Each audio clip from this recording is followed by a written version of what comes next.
So we boarded up, and now it started to rain. We get a message through the printer from dispatch, from SOC, Systems Operation Control. And they said, hey, they're going to be changing the METAR here any second to light freezing rain. Be advised that freezing rain, or moderate freezing rain, does not have any holdover times. They do not exist, meaning the de-icing process that you are inevitably going to have to go through, there is no holdover time. So takeoffs are not authorized. So we knew, again, we were on borrowed time and we needed to get out of there. Well, as we're sitting there, they start to board the aircraft. Maintenance had just handed over the book, and we hear, ding, APU bleed fault. Now, at this time, the APU was running. The bleed air from the APU, or the hot air that comes off the APU that we use, the pneumatic air that we use to start engines, to run air conditioning and heating packs, things like that, it had a fault. So it stopped. It shut off. And it's like, hey, while you're here, can you take a look at this? He's like, well, let's try doing a reset. Control, Alt, Delete. Now, it's not quite that simple. In the aircraft, what we have to do is the maintenance has procedures. He downloaded it onto his tablet. Maintenance uses a tablet just like pilots do. And the procedure was to shut down the APU, pull a couple circuit breakers, wait 30 seconds, push the circuit breakers back in, restart the APU, and try the bleed. We did that, and it was successful. Meanwhile, we're monitoring, while we're there in the flight deck, we're monitoring operations frequencies in case we need anything like extra supplies, more fuel, whatever.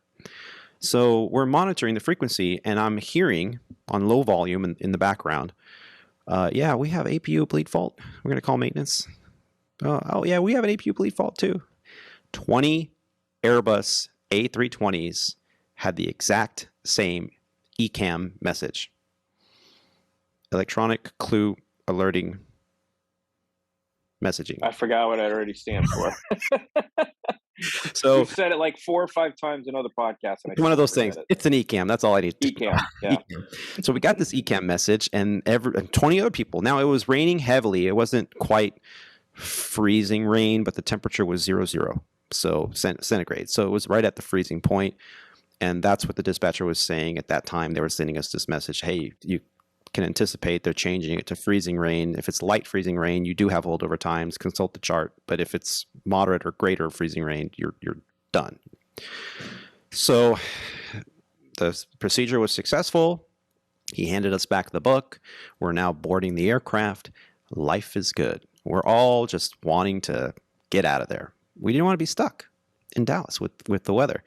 And I know, Kyle, you were talking about having the cancellations start to come up. They started canceling flights yesterday for today. And it's one of those things where you can see the snowball coming. You're just, everything in your body says to get out of the way, but you just can't make it happen, and you get hit in the head by a snowball. That is exactly what it was like on the flight deck. And so we push off the gate, and we're thinking, holy mackerel, we're getting out of here. And the captain goes, yes, we're getting. I'm like, don't say it. Don't say it, because you guys know what happens, right? And we get ding. And like, okay, I'm in the process of starting an engine. The captain had just given the salute to the ground personnel. So they, in the tug and the tow bar, and the 3 thugs in a tug, right? They all drive off. And he answers the flight attendant, and it's our purser, our number 1 flight attendant. And she says, my panel indicates that the 2L door has a fault in the pressurization. And we're like, maintenance was just out here. We delayed this flight even further than it was already delayed to get this cleared. They cleared the book. What? Are you serious? So she's like, yeah, I took a picture of the gauge, and it's in the green. So I don't know what to tell you. And our book says to let you know, and maintenance is supposed to look at it. And the captain says, well, Tony, what should we do? And mind you, we had a jump seater as well, a new hire jump seater that was getting a ride home. And the three of us kind of looked at each other and we're like, well, everything on our engine crew alerting display says the slides are armed, everything's good. The physical gauge says it's in the green. And we start scratching our heads going, could it be the same issue with rain and sensors? And her panel says one door, it's armed, but it has low pressure. Is it the slide pressure? The slide may not inflate. The gauge is in the green. It says that the slide has ample pressure. It must be an anomaly. So we had a little bit of a debate, and the captain asked me, what do you think, Tony? I said, well, we live in a world where it's all or nothing when it comes to feeling comfortable. Why don't we just to see what's going on, let's ask the number 2 flight attendant that's sitting there what she thinks, so that we can break down this barrier of communication and just make sure that we're all on the same page here. Because if we go right back to the gate, we were debating, possibly this could be an anomaly that's, maybe something we can overlook.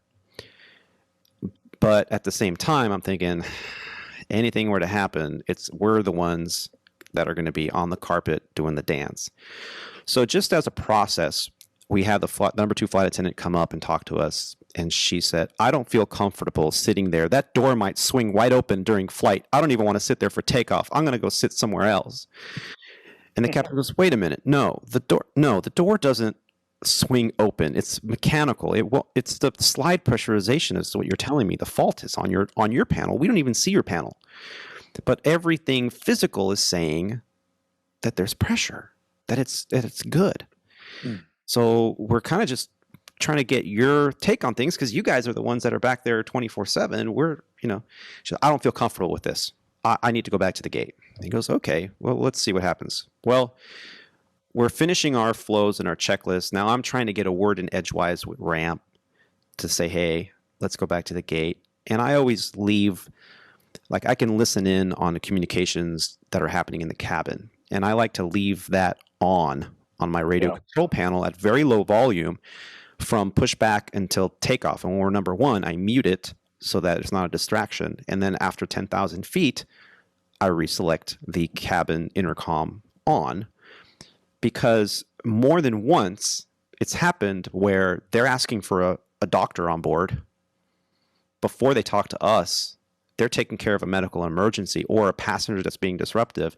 They haven't talked to us yet, but I'm, as the pilot monitoring up there, I get a little bit of a head start. It catches my ear. Whatever I'm doing, whatever conversation we're having, it stops. We now are prepared mentally. We're not taken off guard when they finally call us a few minutes later and go, yeah, there's a guy back here having medical issues and we have a doctor working on him. And we're like, whoa. So it's a habit. It's a technique. Well, I did that.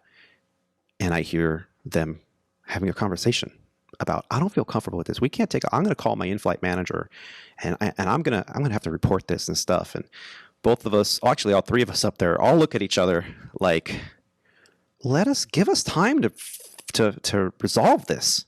Okay, come. And so the captain gets upset. So he immediately cues up the cabin intercom microphone and that just the flight attendants can hear, not the passengers. And he goes, do we have a problem here? Why are you talking behind my back? I told you we were going to handle it. Do we have a problem here? And she said, no, Captain, we don't have a problem. I was like, well, we're going back to the gate, but you have to, just don't do that. Don't talk behind our back. If you have a problem, talk to us. We're more than willing to stop what we're doing and talk to you. So that was a little bit of a poker, adding to the stress level that was already there. And we talk about outside factors all the time, right? Distractors. And let's add up what we had so far. And we're not even halfway through our situation here. We had weather deteriorating. We had de-icing procedures that were now relatively complicated, because it wasn't just a straightforward, it's snowing, we're going to get de-iced, because we had factors there. We had delays due to maintenance. We had a recurring maintenance issue that was allegedly cleared in the book that reoccurred. Now we have cabin crew members that are uncomfortable with the situation. And in the past, in our history of aviation and flying, what the captain said went. If the captain said, we'll just handle it when we get there, nobody said anything. No one dared go against what the captain said. It's his or her vessel, his or her responsibility. But today, we live in a different world. And if one person is uncomfortable, then whether they're right or wrong, we have to listen to them, because a phone call is going to be made, a video is going to be taken, and something's going to get posted. Rob, have you ever experienced a scenario that played out like this? No, that's pretty unique. So really, I know it happens, but it's pretty rare. There's been some times, weather-wise, where people were uncomfortable going, but they weren't the decision makers, kind of thing. A cabin crew was nervous about taking off into the wind, with the gusty winds or something like that. But, it's as long as obviously if it's within our limitations and within our SOPs, and, we're good to go. And then we use our judgment to determine whether it's safe. And that those kind of decisions, it's not up to the cabin crew to decide whether we go or not. But they felt uncomfortable, and they were voicing their opinion. But in your particular case, mechanical stuff, that's kind of it doesn't happen very often like that, and obviously y'all there was something going on with the airplane, and I agree with you. Nothing's going to happen to the airplane, but there's something that needs to be addressed.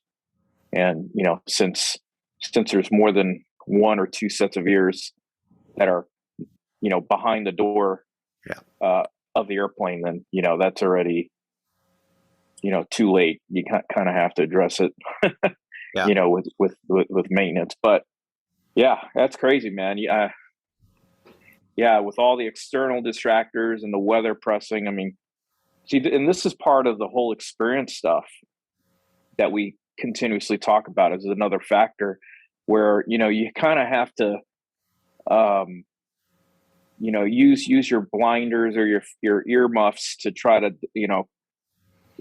ignore some of those external distractors and just work the problem that's immediately in front of you, which is at that point the airplane. The weather's irrelevant at that point, because you haven't launched into it yet.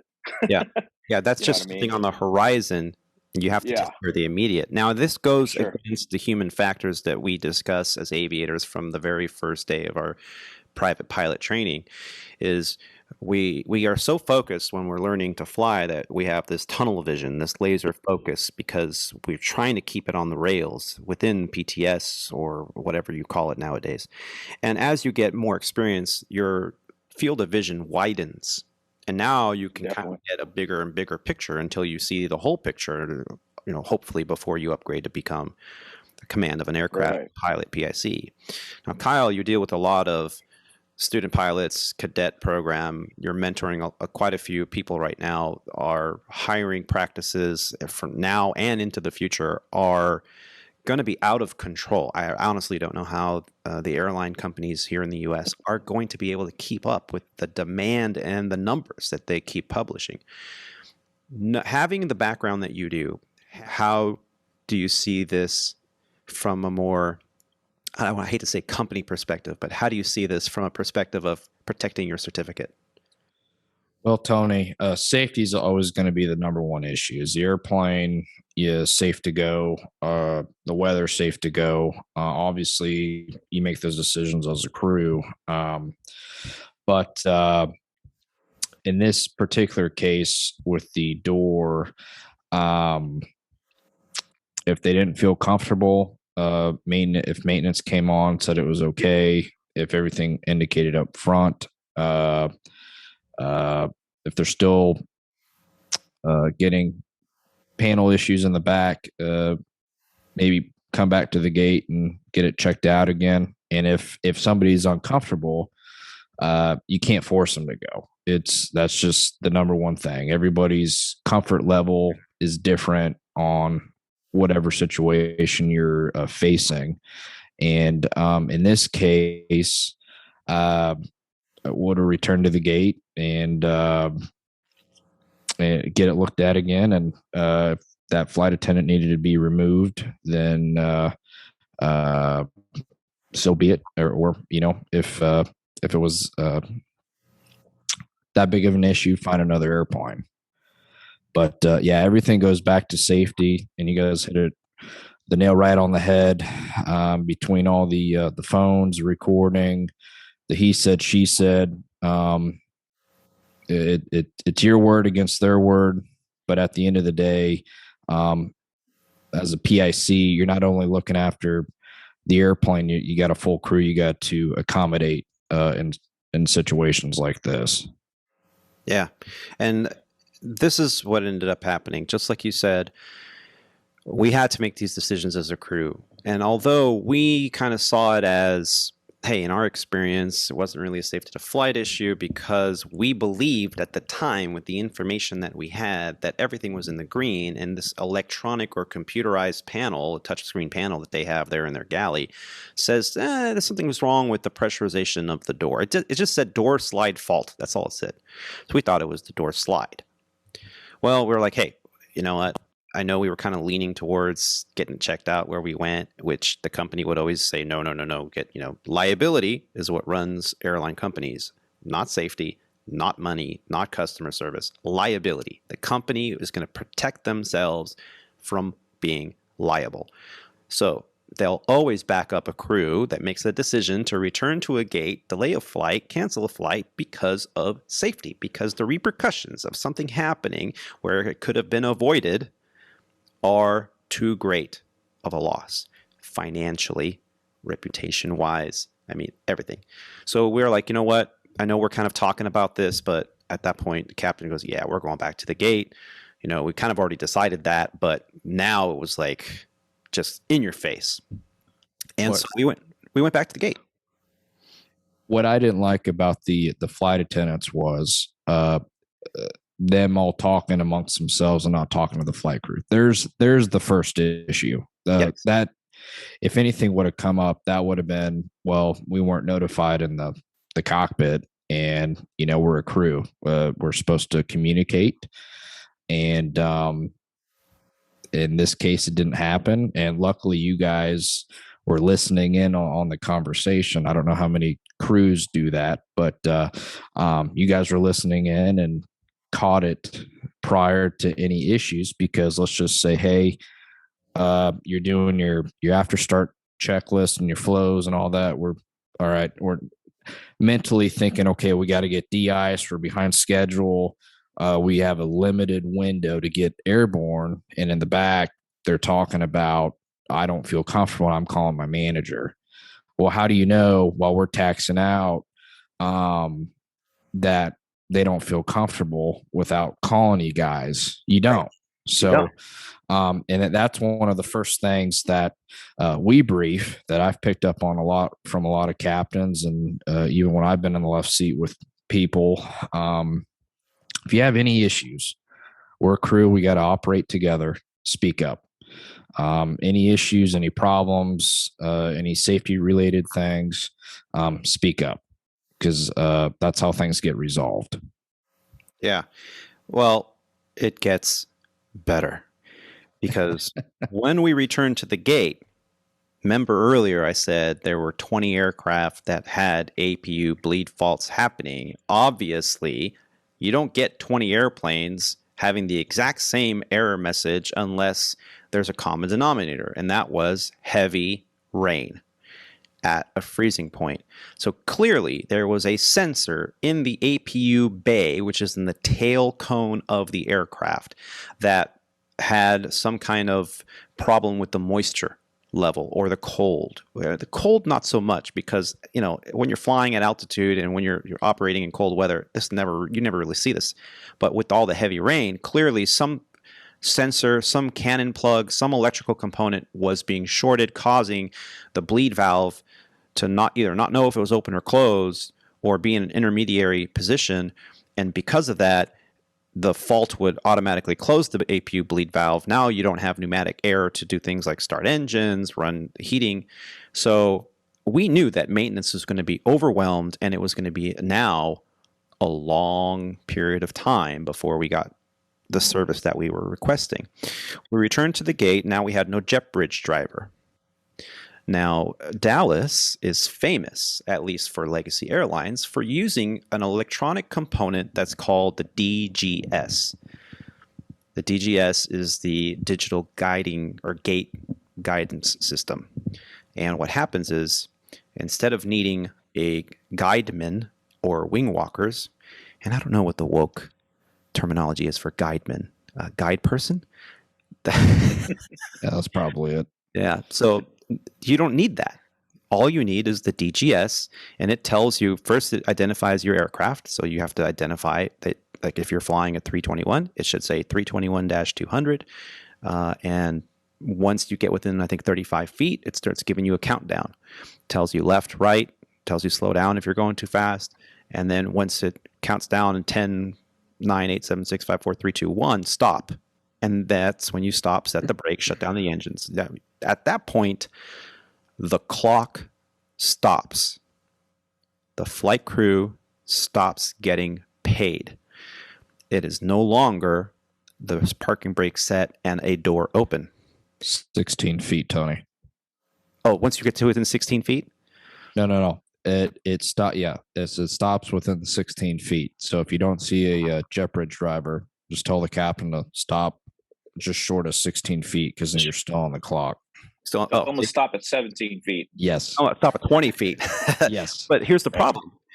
We couldn't really see, because of the design of that particular jet bridge at that gate. We couldn't see. We saw the light was on. We assumed. We had enough going on. We weren't thinking about that. We park at the gate. So now, call operations. Yeah, we need a jet bridge driver as soon as possible. We have maintenance, it's going to be coming. We're also a return to gate, so I had to contact SOC, let them know we returned to gate and why.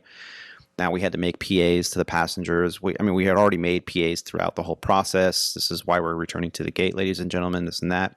Now we get a message from SOC. You no longer have light freezing rain. Now it's moderate freezing rain. All operations, landing and takeoffs have stopped in Dallas-Fort Worth. Right. We could have been in the air, but we had this issue. We had to take care of it. There's no choice. The options are out of our hands. And when maintenance came on board, a few of them came on board. And they went back, and with their flashlights and everything, they looked. The door has 2 gauges, not 1. So when we saw pressure's in the green, when the previous maintenance worker saw pressure was in the green and they signed it off as pressure okay, they didn't realize it wasn't the slide at all. It was the actuator, the hydraulic actuator, that assists the door opening when you open the door and the slide is armed. That actuator has its own gauge. That gauge, you have to look with a flashlight through a crack in the apron that surrounds it near the door hinge. That was in the yellow. Barely, but in the yellow. So they had an indication on the flight attendant control panel that we were thinking maybe it's just a false thing with all the rain, because that's what's happening with these APU bleed valves. And it reminded me of an email that the company has sent out for years periodically. We are not allowed to diagnose mechanical problems as flight crews. Systems knowledge is only there to help assist in the knowledge of how the system works, not how to fix it or troubleshoot it. And thus opens a whole new debate, which we won't be getting into today. So we both looked at each other, the captain and I, very humbled in the situation. Though we did the right thing and put safety first, put the comfort of our crew members first, and returned to the gate without argument, we were humbled in the fact that something else was going on, and it wasn't what we thought. And we both looked at each other and said, man, we really dodged a bullet on this one. Now, was it a safety to flight issue? No. What are the odds of having to open a door in in-flight evacuation or evacuation? Or the plane's going to fly perfectly fine with that. Right. The door is not going to pop open in the middle of flight or takeoff. All these things that were outside factors being thrown at us. distractors. And so you have to have a little humility. And I kind of felt a little upset at myself that I was kind of pushing, like, oh, really? Look at all, we're not going to make it out of here. The weather's going to get bad. And it just reminded me that slow down, take your time, always when in doubt, put the safety of everybody on board first, including yourself, and just go get it checked out. We get paid by the minute, even though the clock stopped and we had to wait 20 minutes for a jet bridge driver. So we sat there 20 minutes, like, eh. Did they put RTG back on your schedule? Yes. Yeah. Okay. All right. Yeah. We ended up sending whatever appropriate messages that the captain took care of, and to make sure that we're justly compensated for our time, that we're responsible for the flight. If you're responsible for the flight, you should be compensated as such.